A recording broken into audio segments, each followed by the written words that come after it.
अस्सलाम वालेकुम जी, मैं हूं फ़ायज़ा कुरैशी और आपके सामने हाज़िर हूं वॉइस ऑफ सिंध के प्रोग्राम सक्सेस स्टोरी की एक और सक्सेस स्टोरी के साथ। और जब हम बात करें सक्सेस की और उसके साथ हम बात करें ख़वातीन की, तो उस सक्सेस का क्या ही कहना, क्योंकि बिल्कुल अगर मैं अपने मुल्क की बात करूं तो बहुत मुश्किल है एक ख़ातून के लिए किसी कामयाबी तक पहुंचना, किसी ऐसे मुकाम तक पहुंचना जहां लोग उसको मानने लगें, उसकी एबिलिटीज़ को एक्सेप्ट करने लगें। मेरे साथ मौजूद हैं सीमा रुबाब, जो कि डिज़ाइनर हैं, फ़ैशन डिज़ाइनर हैं, ड्रेस डिज़ाइनर हैं, बहुत अरसे से काम कर रही हैं, SNS क्लोथिंग की ओनर भी हैं। और इसके साथ साथ पहले आपको ये बात बता दूं कि मैंने जो ड्रेस इस वक्त पहना हुआ है वो भी इन्हीं का डिज़ाइन किया हुआ ड्रेस है और यकीनन बहुत खूबसूरत, बहुत स्टाइलिश ड्रेस है। बाकी चीज़ें जो है हम पूछते हैं सीमा से। अस्सलाम वालेकुम। क्या हाल है सीमा? बस बिल्कुल ठीक ठाक and thank you so much कि आपने इनवाइट किया मुझे और बहुत अच्छा लगा। नहीं बिल्कुल, आप काम कर रही हैं और जैसे मैंने बात की कि ख़वातीन जब कामयाबियों की तरफ बढ़ती हैं और मेहनत करती हैं तो वो फिर उसको अप्रिशिएट करना हमारा फ़र्ज़ बन जाता है। और हमारे माशरे में बड़ा मुश्किल है एक औरत के लिए किसी भी कामयाबी तक पहुंचना। यस ऑफ कोर्स जी, और बिल्कुल इसका अंदाज़ा आपको होगा। सीमा, कब से काम कर रही हैं? मुझे तकरीबन 1 साल हो गया और पहले ये था अपने लिए करती थी, फ्रेंड्स के लिए, फैमिली के लिए, लेकिन फिर फील हुआ कि नहीं, इसको एज अ बिज़नेस स्टार्ट करना चाहिए। तो अभी तकरीबन 1 साल से मैंने इसका एज अ बिज़नेस इसको लेके चल रही हूँ। पेजेस बनाए हैं इंस्टा पे और फेसबुक पे। तो बस अभी तो ये है, इंशाल्लाह आउटलेट भी जल्दी ओपन होगी इंशाल्लाह। सही, इंशाल्लाह आप इतना अच्छा काम कर रही हैं, बिल्कुल होगी। और हम आपसे पूछेंगे थोड़ी देर के बाद आपके इंस्टा लिंक्स और आपके FB लिंक्स, ताकि लोग आपसे कांटेक्ट कर सकें। और बिल्कुल करेंगे। जो ड्रेस पहनी हुई है वो भी आपका अपना डिज़ाइन किया हुआ है? ये भी मेरा अपना डिज़ाइन है। अच्छा सीमा, मैंने आपके ड्रेसेस में जो बात नोट की और मैंने अभी आपसे मैं कह भी रही थी कि एक हम जो वर्किंग वुमेन्स स्पेशली होते हैं, हमको शादियों में भी जाना हो ना तो हम इतना सारे दिन के बाद थक चुके होते हैं कि हमारा दिल नहीं करता कि हम कोई काम वाले कपड़े, दबके सलमे वाले कपड़े पहन के जाएं। आपकी ड्रेसेस ऐसे हैं जो कि सेमी फॉर्मल ड्रेसेस हैं और अगर हम उनको थोड़ा सा ज्वेलरी और मेकअप के साथ इनहेंस करके पहने तो हम एक अच्छी पार्टी में भी पहन सकते हैं, और थोड़ा लाइट की तरफ जाएं तो हम एक कैजुअल वेयरिंग के तौर पे भी उसको यूज़ कर सकते हैं। तो ये आइडिया जो एक डिफरेंस दे रहा है आपकी डिज़ाइनिंग में, ये कहाँ से आया? एक्चुअली मैं खुद भी ऐसे ही वेयर करती थी और ऐसे ही डिज़ाइन करती थी, पसंद भी यही करती थी। और आपने देखा न्यू जनरेशन है वो ज़्यादा हैवी नहीं, ना एम्ब्रॉयडरी पे वो उन्हें नहीं पसंद आती। तो मेरा यही थिंकिंग थी, कुछ ऐसा ड्रेस हो, कोई ऐसा हो कि आप डिनर्स में भी पहन सकें और इवन आप यही ड्रेस आप मॉल में भी पहन सकते हैं। तो इसीलिए इसी लाइन को रखते हुए इवन मुझे काफ़ी लोग कहते हैं कि आप फॉर्मल बनाएं ड्रेसेस, बट मेरा यही होता है कि नहीं, मैं अभी इसी लाइन को फॉलो करूँगी। और मैं ज़्यादा कट्स पे ज़्यादा फोकस है मेरा कि मैं कट अच्छे दे सकूँ और मोटिव्स वगैरह थोड़े बहुत एम्बेलिश जो कि न्यू जनरेशन जो लाइक करते हैं, लाइट वर्क, वो बस उसी को फॉलो करूँ। अभी तक ज़्यादा आपका जो फोकस है वो कट्स पे है या सही। और वो तो मेक टू ऑर्डर आप बना ही लेती होंगी, जैसे अगर कोई हैवी ड्रेस चाह रहा है तो उस पे कुछ काम किया कस्टमाइज अभी स्टार्ट करूँगी। हाँ, वो थोड़ा सा मुझे लगता है कि थोड़ा डिफ़िकल्ट है उस लाइन में, लेकिन वो भी करना है इंशाल्लाह।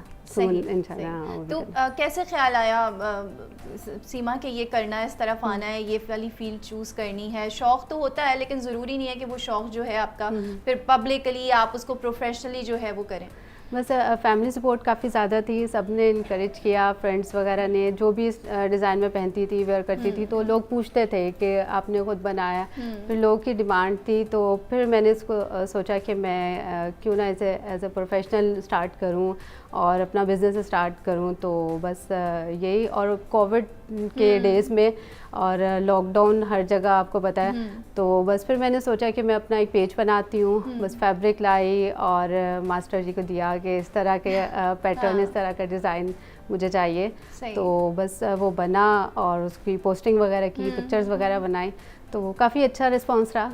ठीक है, तो क्वालिफ़िकेशन आपकी क्या है, या उस तरफ से बचपन से ही शौक़ था कि नहीं आगे जाके ये करना है? या हमारे यहाँ ख़वातीन का होता ये है कि पढ़ कुछ और लेती हैं और उसके बाद अचानक से ख्याल आता है नहीं इसको कह रहे हो नहीं कर सकते, जो कि हमारे यहाँ माशरे में एक है, प्रॉब्लम है, शादी के बाद चेंज कर लेती हैं प्रोफेशन। फिर ऐसा कुछ आपके साथ भी रहा? मैंने नहीं, शुरू से शौक़ तो बहुत था, इसलिए डॉक्टर तो इस साइंस की लाइन में नहीं गई और इसी प्रोफेशनल में रही, फैशन डिज़ाइनिंग के। तो बाद में इसी को बीच में थोड़ा गैप आ गया, शादी हो गई, तो अब ये है कि हस्बैंड की भी काफ़ी सपोर्ट है, उन्होंने भी कहा कि तुम थोड़ी बिज़ी हो जाओगी तो स्टार्ट करो। और स्टार्टिंग में वाकई बहुत डिफ़िकल्ट होता है और इतने डिज़ाइनर्स हैं, ज़ाहिर बात है बहुत अच्छा काम भी हो रहा है। हाँ। अपनी जगह बनाना डिफ़िकल्ट होता है, लेकिन बस अभी कंटिन्यू किया है।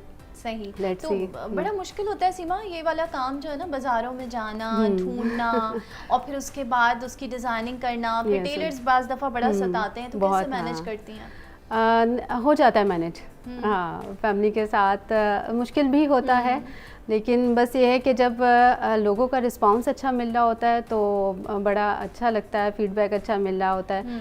तो हाँ, पहले फैब्रिक सेलेक्ट करो, फिर उसकी डिज़ाइनिंग वगैरह, लेकिन बस अभी तो खैर मुश्किल भी है, फिर मज़ा भी आता है, तो बस चल रहा है ऑन जो शौक होता है उस काम में मज़ा आता है। ये भी है। हाँ। फैब्रिक कैसे सेलेक्ट करती हैं? फैब्रिक एक्चुअली हाँ, मैं खुद लेती हूँ और मैं कोशिश ये करती हूँ सबसे यूनिक हो, बहुत सबसे डिफरेंट हो। कोई ऐसा अब आजकल ऑर्गेन्जा बहुत ज़्यादा इन हुई हुई है, ऑर्गेन्जा पे काम हो रहा है। और एक और मैंने प्लेटेड, मेरे पेज पे काफ़ी उसके ड्रेसेस हैं, प्लेटेड कपड़ा है, वो सारा बाहर से आता है, ठीक है, वो लोकल नहीं है। तो वो मुझे बहुत अच्छा फैब्रिक लगा, उस पर मैंने काफ़ी काम किया, उसकी शॉर्ट शर्ट, ट्राउज़र, फिर उसकी लॉन्ग मैक्सिस, उस पर काफ़ी वर्क है मेरा। तो वो फैब्रिक ये था कि कोई मुझे ज़्यादा डिज़ाइनर्स यूज़ करते हुए नज़र नहीं आया वो, तो वो बड़ा यूनिक सा है, तो वो मैंने सिलेक्ट किया था। सही। तो अभी क्या समझती हैं, क्या ट्रेंड चल रहा है अभी हमारे अपने शहर की बात अगर हम करें? ट्रेंड एक्चुअली लॉन्ग शर्ट्स भी चल रही हैं, शॉर्ट भी चल रही हैं। अच्छा, आपने अगर डिनर्स वगैरह या किसी इवेंट्स वगैरह पे जा रहे हो तो वहाँ तो लॉन्ग ठीक है, चलती हैं, बट अगर आप किसी मार्केट जा रहे हो तो वो आप नहीं कैरी कर सकते कि आप लॉन्ग लेंथ में शर्ट या कोई मैक्सीज पहन के आप मार्केट में निकल जाएं। तो यही होता है कि आपने देखना होता है कि आप किसी इवेंट में जा रहे हैं या आप कैजुअल मार्केट में जा रहे हैं, तो ट्रेंड्स में शॉर्ट भी चल रही हैं और लॉन्ग भी चल रही हैं। तो इट्स डिपेंड ऑन यू कि आप क्या कैरी कर सकते हो इजीली और किधर जा रहे हो, ये ज़्यादा इम्पोर्टेंट होता है। किन कलर्स के साथ खेलने में मज़ा आता है? अच्छा, यार समर में actually pastel colours, light colours में ज़्यादा अच्छा लगता है और कूलिंग इफेक्ट आता है उनका, वो इस तरह। और अब विंटर्स आ रही हैं तो ज़रा स्ट्रॉन्ग कलर्स और डार्क कलर्स की तरफ सब जा रहे हैं। वेलवेट है, अब वेलवेट ट्रेंड में आ जाएगा विंटर्स की वजह से, और उसमें यही है सॉलिड कलर्स ज़्यादा इन हो जाएंगे। खुद कौन से कलर्स पसंद हैं? खुद मूड चेंज होता रहता है। ये होता है कि अब इस पे समर्स में जैसे मैंने बताया पेस्टल कलर्स यूज़ कर करके अब ये होता नहीं, अब थोड़ा सा डिफरेंट होना चाहिए, तो ऑन एंड ऑफ चलता रहता है। कभी लाइट कलर्स बहुत ज़्यादा होते हैं, फिर यही होता है कि पेज पे इतने लाइट कलर हो गए, नहीं अब डार्क पे वर्क करना चाहिए, तो इसी तरह है। अभी आजकल लाइट चल रहा था बहुत दिनों से। जी जी, हाँ, वो मुझे अंदाजा हो गया था। फ्लोरल भी चले होते हैं, तो वो और लाइट कलर समर्स में बहुत अच्छे लगते हैं। यही है। सही। क्या ये काम ऐसा है सीमा के बड़ा आपका मतलब एक डायरेक्ट जो है वो कांटेक्ट रहता है लोगों के साथ, तो वो मुश्किल क्लाइंट्स होते हैं? कभी कभी मुश्किल भी होते हैं, हाँ। इवन इस तरह के भी होते हैं कि उन्हें अपने साइजेस तक नहीं पता होते, तो वो आपको गाइड करना पड़ता है, सारा उन्हें समझाना पड़ता है। तो हर तरह के क्लाइंट होते हैं, कुछ बहुत अच्छे होते हैं, आप एक्सेप्ट भी नहीं कर रहे होते, और वो बहुत अच्छे क्लाइंट मिल जाते हैं आपको। तो क्लाइंट आपको हर तरह का मिलता है। तो कैसे फेस करती हैं, कैसे डील करती हैं अगर मुश्किल क्लाइंट्स हैं? मुश्किल क्लाइंट हैं तो नहीं कर लेती हूँ। अक्सर ये तो बहुत कॉल्स आ रही होती हैं, उन्हें आराम से समझाती हूँ कि उनका मसला सुनती हूँ, ठीक है, कुछ सॉल्व आउट कर लेती हूँ। अच्छा, आप वैसे जो मैं ऑब्जर्व करी हूँ सॉफ्ट नेचर है, और लेकिन डिज़ाइनर्स के लिए बहुत ज़रूरी है कि वो थोड़ा सा हार्श उनको होना पड़ता है कहीं कहीं। तो आपको लगता है ऐसा कि कुछ फ्यूचर में यार लिटरली मैं खुद अपनी इस आदत से बड़ी तंग हूँ कि इतनी सॉफ्ट स्पोकन हूँ, तो वो अक्सर जैसे किसी कस्टमर की कॉल आती है कि भाई हम डीसी नहीं देंगे, मैं कहती हूँ ओके, अच्छा चलें ना दें, ठीक है। तो वो सब यही कहते हैं कि यार इस तरह नहीं चलता, आप थोड़े से इनके साथ हार्श हो, थोड़ा सा एटीट्यूड अपना ऐसा रखें तो वो मुझे लगता है कि डे बाय डे ज़रा हो जाएगा। अच्छा सीमा, कोई ऐसा पॉइंट आया कभी कि इस पूरे प्रोफेशनल लाइन में कि आपने कहा हो कि नहीं शायद अब मुझसे नहीं होगा या मैं नहीं कर सकती? आता है हाँ, कभी कभी ऐसा फील होता है। जैसे प्रॉफिट के उससे अगर आप सोचने लगें कि मुझे इस तरह, यानी मैं इतनी एफर्ट कर रही हूँ लेकिन मुझे वो रिवॉर्ड नहीं मिला, वो प्रॉफिट नहीं मिला, तो फिर यही होता है कि नहीं, ये सोचती हूँ कि अगर मैं प्रॉफिट के बारे में सोचने लगूँ तो मैं नहीं काम कर सकूँगी। अभी बस मुझे अपनी जगह बनानी है, अपने कस्टमर्स बनाने हैं, तो अभी तो जस्ट यही सोचती हूँ। और अगर कोई ऐसा ख्याल आता है तो बस वो फिर कोशिश करती हूँ कि ऐसा ख्याल ना आए तो ज़्यादा बेहतर है, वरना सब कुछ वाइंड अप करके कह दूँगी मैं क्यों ये सब कुछ कर रही हूँ, लोगों के लिए क्यों कर रही हूँ। लेकिन बस अभी ये है कि ऐसा ऐसा कर रही हूँ, क्योंकि ये बिल्कुल वही बात है कि आपकी पब्लिकली डीलिंग होती है और उसमें आपको हर वक्त अलर्ट रहना पड़ता बिल्कुल है। हाँ। तो ये तो एक नेगेटिव बात थी कि कोई ऐसा पॉइंट, कुछ ऐसी याद या कुछ ऐसा एक्सपीरियंस जो आपको लगता हो कि नहीं अब तो बहुत ही अच्छा मोमेंट है मेरी ज़िंदगी का और मैंने अचीव कर लिया जो मैं चाह रही थी। मुझे हाँ, जब इंटरव्यू की कॉल्स आती हैं और किसी बड़ी सेलिब्रिटी की तरफ से कुछ आता है रिस्पांस वगैरह, तो अच्छा लगता है। हर दूसरे दिन कुछ ऐसा मैसेज आ जाता है तो उससे मुझे एनर्जी मिलती है और मुझे लगता है कि हाँ नहीं, मुझे करना चाहिए। और एक्सपीरियंस भी अच्छा हो रहा है, अभी फीडबैक भी अच्छा है, तो कंटिन्यू इंशाल्लाह करना है। हाँ, फ्यूचर में क्या प्लान्स हैं?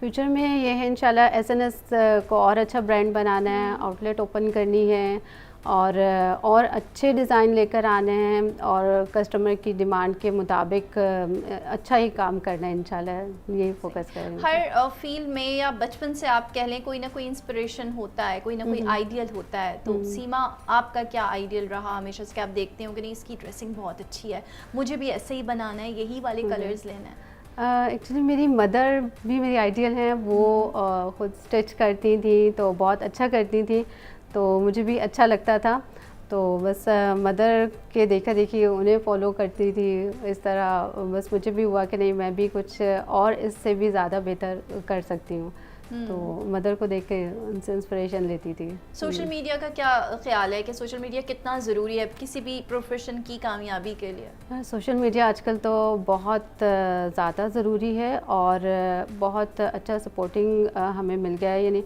और हम सोशल मीडिया पे अपने प्रोफाइल बनाएं और उस पर पोस्टिंग करें, बहुत अच्छा हो गया। इवन आउटलेट से ज़्यादा सोशल मीडिया पे ज़्यादा आपकी सेल हो रही है। हाँ, ऑनलाइन जितने भी हैं तो वो ज़्यादा अच्छा हो रहा है। और ये जैसे पहले होता था शॉप ही बनती थी, ऑनलाइन कुछ भी नहीं होता था, आप अपनी पिक्चर्स वगैरह कहीं नहीं शेयर कर सकते थे, बट अब ग्रुप बन गए, इवन लोग लाइव आते हैं, लाइव सेल कर रहे होते हैं, तो सोशल मीडिया तो अब वाकई बहुत ज़रूरी हो गया है, अब उसके बगैर भी नहीं रह सकते। अच्छा, सोशल मीडिया का एक नुकसान ये भी है कि हम सारे ही लोग मेरे ख्याल से हम देखते हैं और कहते हैं कि अच्छा इस तरह हम बना लेते हैं, हम इस तरह कर लेते हैं, आइडिया मिल जाता है। जब कॉपी होती है चीज़ें तो फिर क्या रिएक्शन होता है? हाँ, तब ज़रा होता है कि नहीं, इस तरह नहीं होना चाहिए, लेकिन सब कुछ चल रहा है, बस आप अपना ट्रैक सही रखें और अपने काम से ईमानदार रहें तो आपको कामयाबी खुद ही मिलेगी। हाँ, सही। अच्छा, जब आपके पास क्लाइंट्स आते हैं कस्टमाइज ऑर्डर्स के लिए, तो क्या देखती हैं, क्या जज करती हैं? मतलब जो उन्होंने कह दिया वही बना देना है या खुद से उनको आप बताती हैं कि नहीं ये चीज़ आपके ऊपर अच्छी लगेगी, ये नहीं अच्छी लगेगी? नहीं, हाँ, एडवाइस करती हूँ उनको देख कर कि किस तरह का ये स्टाइल कैरी कर सकती हैं, या फिर उन्हें बताती हूँ कि ये 2-3 ऑप्शंस और भी देती हूँ कि ये देखें ये वाला डिज़ाइन है, ये यानी काफ्तान है, ये अपर है, ये आपके ऊपर भी सूट करेगा।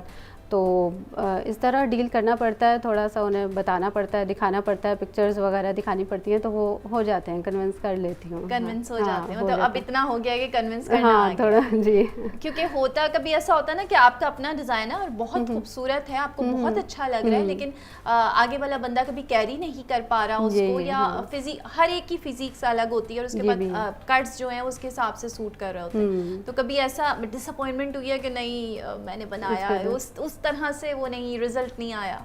हाँ होती है अक्सर, अगर कोई क्लाइंट पिक्चर भेजे कि इस तरह मैंने पहना है, कैरी किया है, तो थोड़ा सा होता है कि यार अगर इस तरह ये बेल्ट के साथ कैरी कर लेते या इस तरह, तो हाँ। थोड़ा होता है, कभी कभी होता है। हाँ सही। अभी टीनेज गर्ल्स के लिए आप क्या समझती हैं, ये जो यूनिवर्सिटीज़ और कॉलेज गर्ल्स के लिए क्या ट्रेंड आना चाहिए या आ रहा है?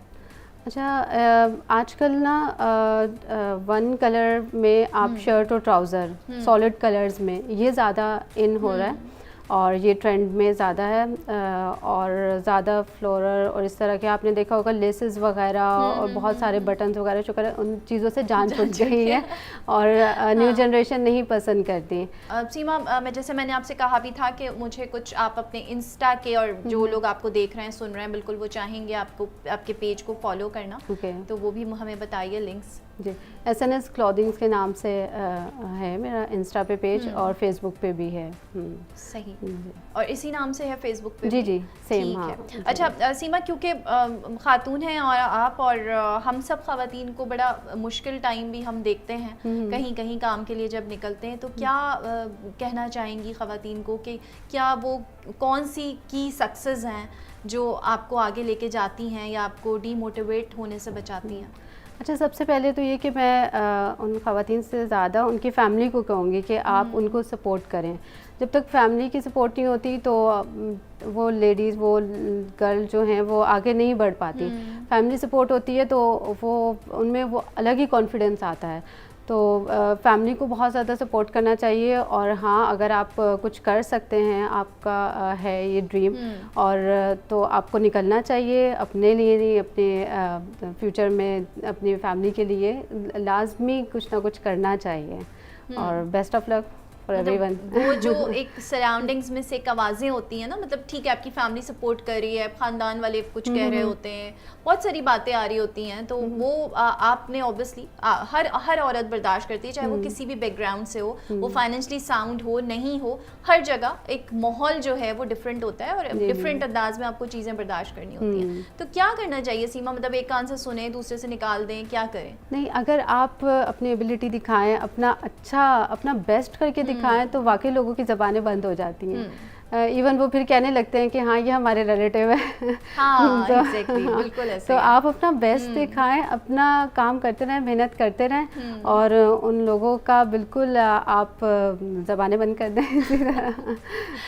सही। थैंक यू सो मच सीमा, बहुत अच्छा लगा आपसे बात करके और वाकई आपकी डिज़ाइनिंग जो है वो एक जो आइडियाज़ हैं जो नज़र आ रहा है वो बहुत अच्छा है। अल्लाह ताला बहुत तरक्की दे आपको। बहुत मज़ा आया जी मुझे तो, और यकीनन आपको ये ड्रेसेस भी बहुत पसंद आए होंगे, तो फॉलो कीजिए सीमा रुबाब को, SNS क्लोथिंग को। और इस वक्त मुझे इजाज़त दीजिए, अगले एपिसोड में आपसे दोबारा मुलाकात होगी। अपना बहुत ख्याल रखिएगा। अल्लाह हाफ़िज़।